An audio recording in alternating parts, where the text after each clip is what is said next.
County, state, and local representatives gathered at the Doña Ana County Government Center in Las Cruces to celebrate the installation of EV charging stations in Las Cruces, Hatch, and Anthony. In collaboration with El Paso Electric and the New Mexico Department of Transportation, the infrastructure upgrades are more economically beneficial than ever, thanks to federal initiatives like the Bipartisan Infrastructure Law, according to Assistant County Manager Jonathan Macias. When we look at those operational costs of gas to electricity, that we have about a 1-to-4 ratio, and it just means that it behooves us to at least look at our models and see where we can save that money. Now is a good time to be striking while we can get those government subsidies, because federal subsidies, I should say, because if we don't, then other communities will take advantage of them. So we might as well try to get our fair share for our community as well. Macias said that the county's leadership has been advocating for expansion of the area's renewable energy footprint.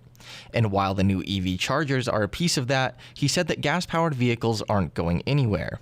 There'll always be a place for that, especially in our own fleet, where we need heavy-duty vehicles and the technology is not there just yet for full electrification. But what it does mean is more option and choice, and quite frankly, a lower operational cost that we hope to pass back on in the form of reduced operation costs that we'll reprogram in our funding here at the county.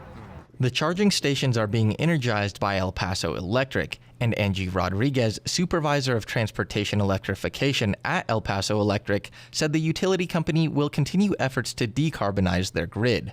We got out of coal generation many years ago, and we're now focusing on development of more renewable resources.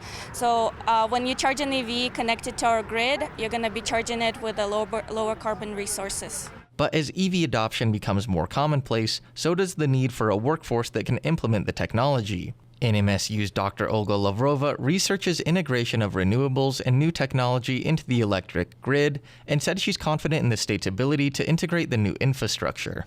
As a technical person and as a researcher who has gone through all of the design procedures, I feel that there are no technical barriers. There are no technical barriers that we cannot overcome. The biggest challenge right now is just our social perception. New Mexico's adoption of EVs is indeed on the rise.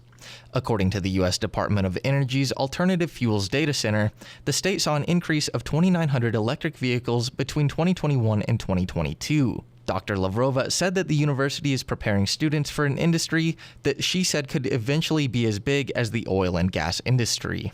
There are so many jobs that come along with electric vehicles, from highly skilled electrical engineering all the way to just regular jobs that are similar to what people are already doing. So EV station technician, EV vehicle troubleshooting, EV vehicle servicing.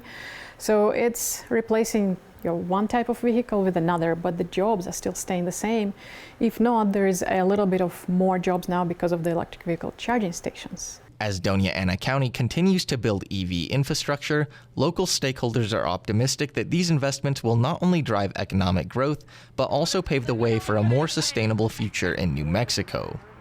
For KRWG Public Media, I'm Johnny Coker.